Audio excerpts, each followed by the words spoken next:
Hey, it's Rick Dancer. Tonight on the show, we've got a lot of stuff going on for you. The Gallipoli campaign back in World War I. We have a story from 1999 about that. And also, we're going to take you to the Thompson's Mill.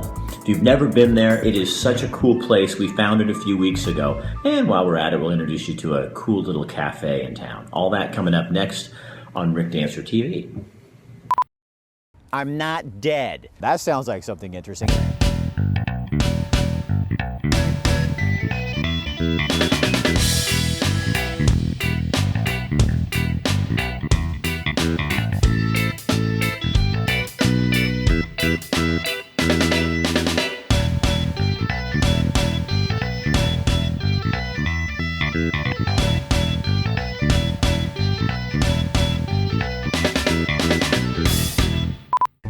Kathy and I are always looking for new places to go, so we were up in the Shed area. In fact, we're going to show you the Shed Cafe in just a few minutes. But we found a brochure on Thompson's Mill. So we drove a couple of miles out of town and found the most amazing, it's not a state park, it's a state site. But if you have not visited it, you really need to go. The woman there took us down into the dungeons of this big former granary. And, well, here's the video. Watch. Sitting inside the Shed Cafe, we found a little brochure about the Thompson's Mill State Heritage Site, so we went to visit. We bought it in 2002, and it became a public place in 2007, and was never out of production from the time it was built in 1858. So why is this so special for Oregon? It has to do with the pioneering history and the fact that these people were such survivors.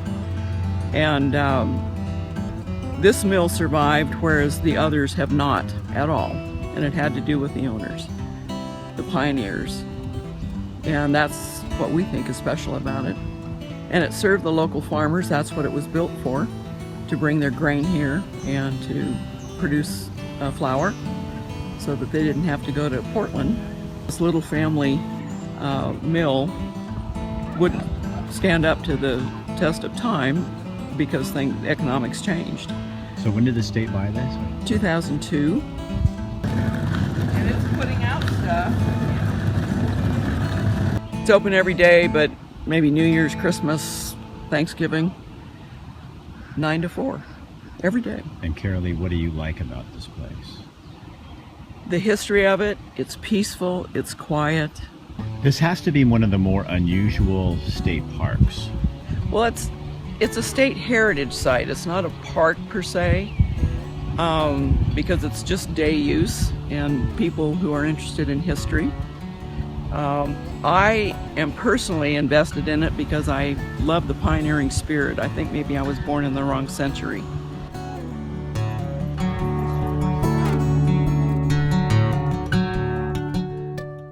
All this month, we're taking you to the Redoubt Mountain Lodge in Alaska. It's a place where my son actually works, and we went up there a few years ago and shot some videos for him. And every time we air these, people really love them. In fact, I just heard, and I think we're going back this summer, so we're going to update and you'll get to see some new stuff. But this shows the little lodges, the cabins, and where this place is, and who doesn't love Alaska? So here's part 2.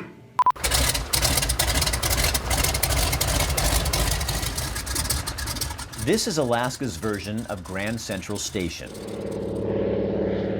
There's a huge percentage of the state, like 98% or something, that's not even accessible by road. So airplanes, whether wheels or floats, have to be able to service people that live or want to run businesses in the wilderness.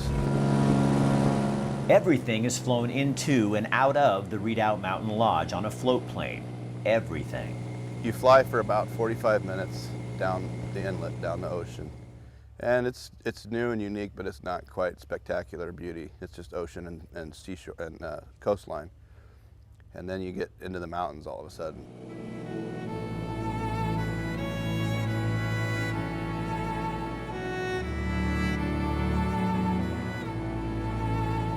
A trip to Redoubt Mountain is like a trip back in time to another world.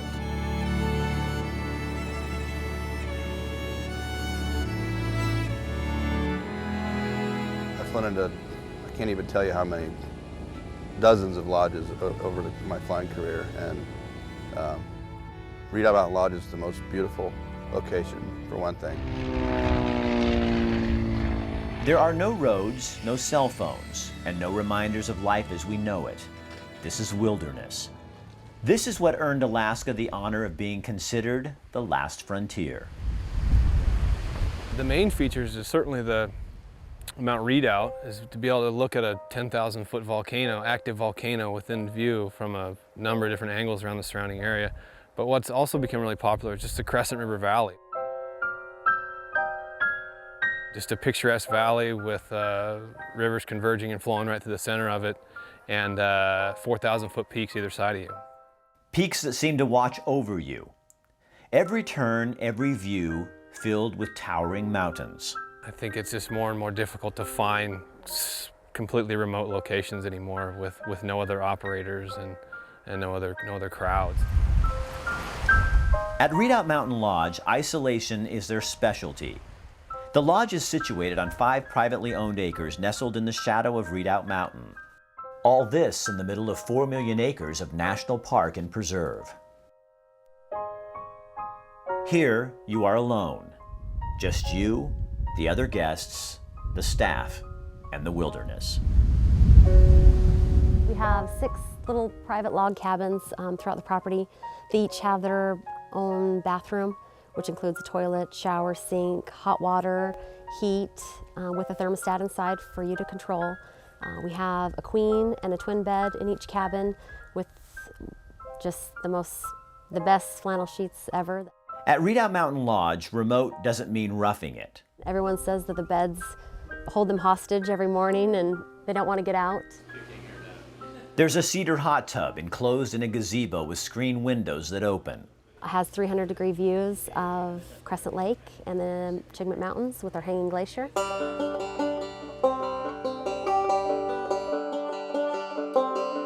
The main lodge is where all the activity happens. It's kind of the heart of the property. It's where all the life is, where I feed you, where you come to converse with the other guests, where everybody comes to just kind of chill and hang out. And we want to make sure that people are coming here and getting what they want. You're really feeling like the vacation they're on is theirs. Life at Redoubt Mountain Lodge is simple for the guests. A simple place in the middle of the most wild, untamed land you will ever visit. In Alaska, everything is bigger, wilder, and more extreme. We call it kind of rustic luxury because for everything that's here, it was brought in by a float plane, which is pretty incredible to think about. Nothing's really fancy 5-star rooms, but they're really nice and they're really comfortable, and the beds are, the beds are cozy, and the showers are hot, and the towels are fluffy, the food is good, and the beer is cold, and I think people get here and they realize what they really need to live and be happy, and I think it brings people back down to the basics of what do I need to be happy.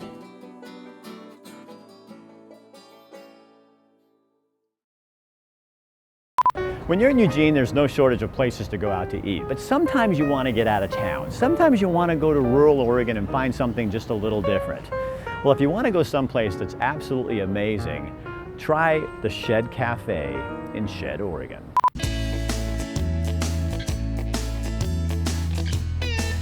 It was Sunday morning. Kathy and I were looking for something different, something out of town, a place we hadn't eaten before. For some reason, I thought of the town of Shed. We looked it up online, found the Shed Cafe, and headed out of town. This is truly an old-fashioned diner, but spruced up a lot.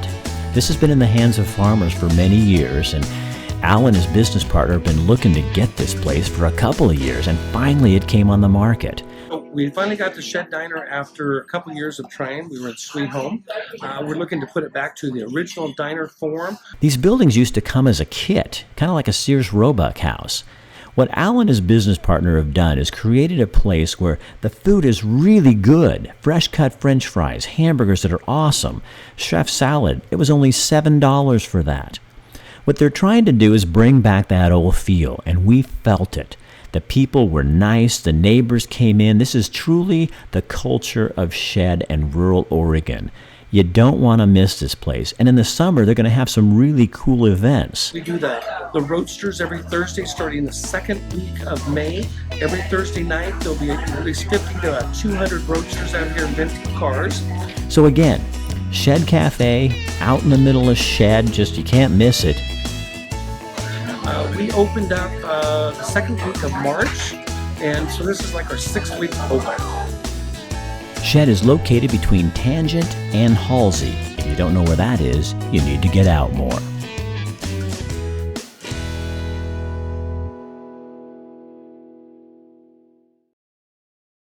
Back in World War I, and back just 100 years ago in April, there was an event, a campaign called the Gallipoli Campaign during World War I. Very bloody campaign. Not a lot of people have heard about it. But back in 1999, Colleen Nelson from KEZI did a story on a gentleman from West Eugene who was going back and tracing the descendants of this bloody campaign. We're bringing it back thanks to an arrangement we have with the University of Oregon Archives Department. So take a look at this video.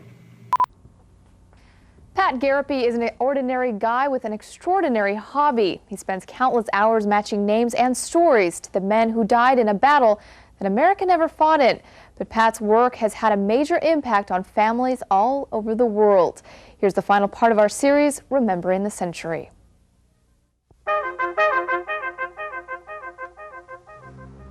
It was called the Great War. It was here in the trenches that the fatal consequences of militarism, national pride, and misguided tactics were tragically played out.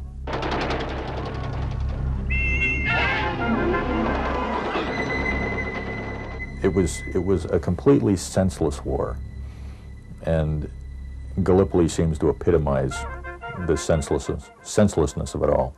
In 1915, on the Gallipoli Peninsula in western Turkey, soldiers from Great Britain, Australia, and New Zealand fought Turkish soldiers for almost 9 months. There was just no hope. They were sent into a meat grinder. By year's end, the Allies had evacuated. 42,000 died, victims of small arms fire, artillery, and dysentery. The huge losses are still felt deeply in Australia and were the subject of a 1979 film directed by Peter Ware. We're getting ready to make an all-out assault on Johnny Turk, and we know we're going to give a good account of ourselves and our country. Everyone is terribly excited. There's a feeling that we're all involved in an adventure that's somehow larger than life.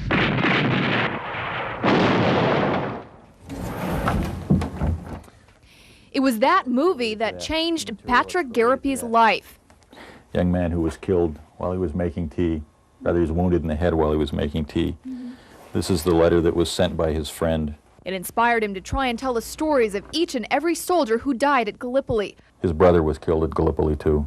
For the past 11 years, he has immersed himself in research on the battle and is sorting through the life stories of those long dead. And these were all real people. And you hear the stories about the people, what they were really like, and that they weren't soldiers per se. They were just guys like, you know, anybody else should meet. They had real jobs. Most of them were never even able to marry. They never got to experience most of the things we get to experience. His research has even helped change history. In the past 5 years, I've managed to prove 12 Gallipoli deaths and 2 burials to the British government. I have 3 more under consideration. I know they were killed, but if they admit that they were killed, then they have to change memorials. Pat also has an extensive collection of battlefield artifacts. Oh yeah, this is the piece that always gets me. That's what's left of a British soldier. That's his boot. You can't get any closer to history than to actually hold it in your hand.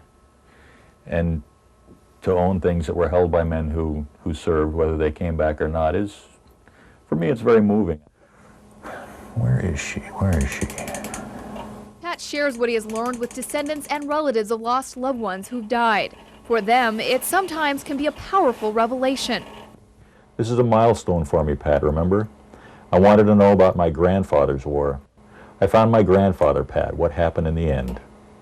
I'll have to stop crying. Can't stop crying. Thank you, Pat. P.S. I'll write later when I've got a grip. Through these contacts, he has received documents, photographs, and letters. Often it's the letters that bring the dead back to life. This was written by a man named Frank Batt. And we believe it was a suicide note because he just found out that his wife was having an affair. Dear Lily, I now take the pleasure in writing to you on the eve of my end. And I hope you will forgive me, as you know I had a hard time to think it over, and I came to think this was the only way out and set you free. I hope you will have a better time in future. I am sorry it has come to an end like this. All I have in the event of my death goes to you, and so you will not be too bad off. So say goodbye to all, and God bless you and Maud. From your broken-hearted husband, Frank Batt. He was killed the next morning.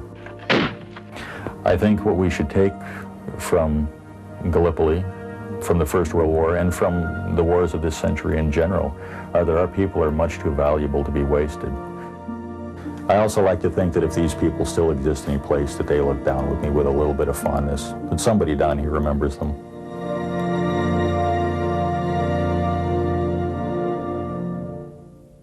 Now, since our interview with Pat, he has proved another soldier's death to the English government. So now, almost a century later, that soldier will finally get some kind of a memorial, which will help provide closure to his family. Rick, Lisa, back to you. Thanks, Colleen. Most SEAL. I was going back through the archives of KEZI, and I thought it was really funny because it was the year was 2000, and Fred Meyer in Florence just got its first self-checking machine. And now that seems like, you know, we all do it and we're used to it. But imagine the day when this new technology came to Florence, Oregon, and it was the same when it came to Eugene and Springfield as well.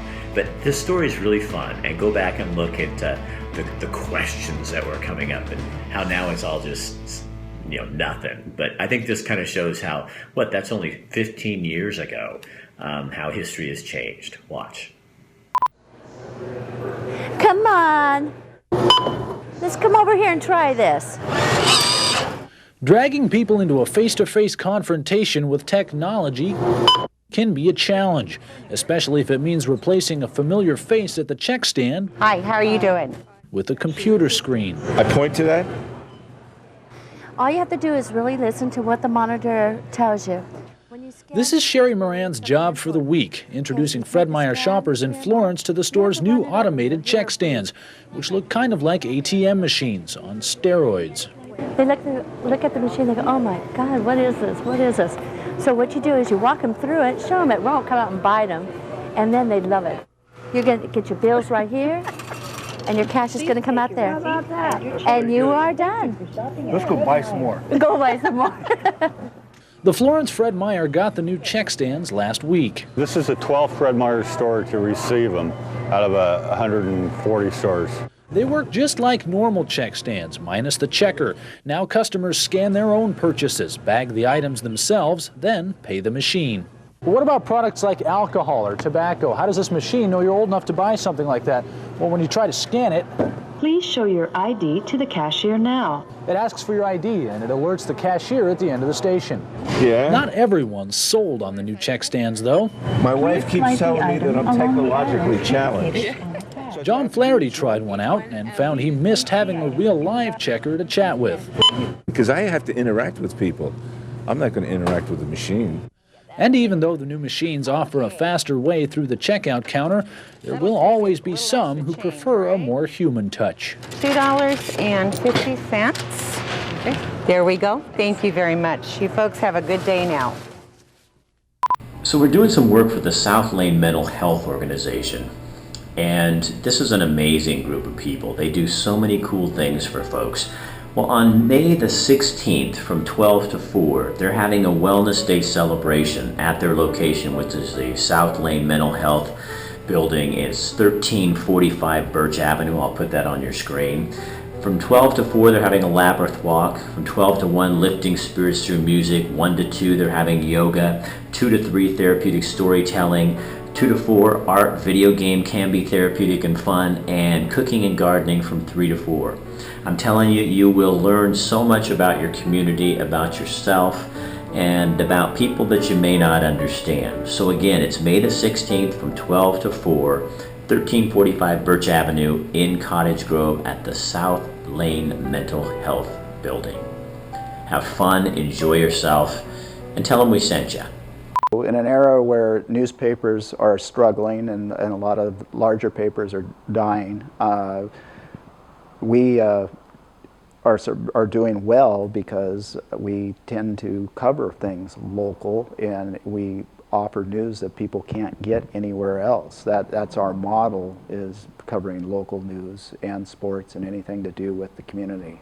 Journalism and newspapers and other media sources is important because we have the training. Most of the people that I employ have gone to college and studied journalism, and so what we offer is a source of news that can be trusted. It's in an era where everybody's trying to be the first to get the news out.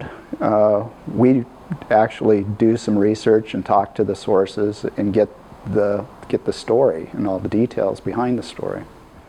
I'm going to show you this video one more time. This is Habitat for Humanity, a fundraiser they just recently did, and I got to give them a big hand because they wanted to raise enough money, $70,000, to build a house in 1 hour.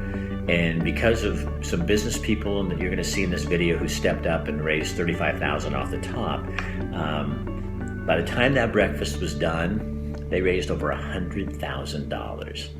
That's why I love living in this town. But watch, and then it's not over, so get involved. You too can get involved with Habitat for Humanity and do some amazing things for people.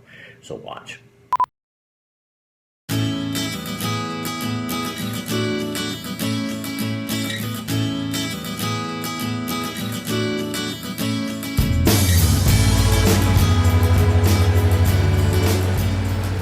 There wasn't a discussion. It was basically, we're doing this. Build a house in an hour? Really? What a great opportunity. If we're going to do it, it's going to be as a community, it's going to be a community effort. In talking to these 7 businesses, they were excited, saying, well, we'll raise half of it, and the rest of the group needs to raise the other half, and in an hour, we're going to change a life for a family. So I put one to hold it on this side. The 7 companies are here to stabilize this and grow it and help us ensure that we can go from just a fundraising effort to building homes. That's our goal this year, is just in an hour, raise enough money to go ahead and just build a house for a family. The idea to build a house in an hour is super exciting. And I've been to the breakfast before, and the idea that in one breakfast we could raise enough money to sponsor an entire house, that's pretty intriguing. For me is that it reminds us that we're not just here working to make a living, but we're also here to share a community with people who live here with us. You're breaking the cycle of poverty when you put a family into a home and give them opportunities that they would not be able to have otherwise.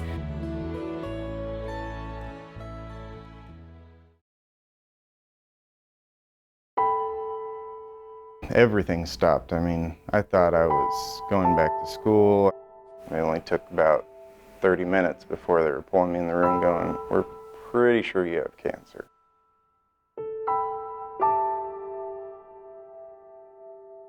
We were able to get those medical bills under control. We started to look back into, our dream of becoming a homeowner and kind of realized that realistically it's a little bit out of our grasp. We've worked very hard to maintain our credit, and even after that huge blow of, him having cancer and all that, we've managed to bounce back. I feel like we've worked so hard and we don't get handouts, we don't get help in any way. Just the thoughts that Habitat chose us, this is huge. This is changing our life forever. We are so blessed. Well, I think the concept of, basically raising the funds or building a house in an hour is really fun, to think that you're in a room and you're engaging this group and it's not so overwhelming. I think this is great. I love to see more and more and more of these done. We're happy to help and continuing help these families that are looking for shelter, and it's right in alignment with what our company stands for. Okay. What I like about Habitat is it provides housing for people and gives them the ability to break the cycle. If someone comes into the community, has a house and a place to live, their kids now have stability that they didn't have before. It's all about giving people a hand up, not a handout, so they're able to actually pay it forward. The people we're going to build a house for are then going to pay it forward and help build another person's house, another family's house down the road, which is really exciting. It just is a perpetual cycle that goes on forever. We plan on being a part of Habitat for the rest of our lives and instilling this in our children. Because we work, we live, and we play here, and when we all pitch in and contribute something, we can make a much greater impact on the other lives of the people that we share this community with. We laid the foundation, and now we need your help to build the house. It will blow people's minds to realize that in 1 hour, the money can be there to build this house. When it comes to our groundbreaking ceremony, I honestly don't know how to thank them besides walking up and giving them the biggest hug I can possibly give them. I mean, there's so many situations where weight's been taken off my shoulder, especially when you're cured of cancer. And you know you're going to live longer, but this is like probably the biggest weight I've ever had taken off my shoulder, because this sets up my wife, my kids, my family. Whether cancer comes back or something comes to take me away, I know they're safe. We want to slam this home. This is about you. This doesn't get done without the individuals who have supported Habitat for Humanity. It doesn't get done without you.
They are local stories that touch our lives, the people who move our soul, the issues that tick us off, and the lifestyle that makes us stay.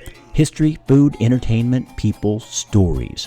Rick Dancer TV, local programming that still matters.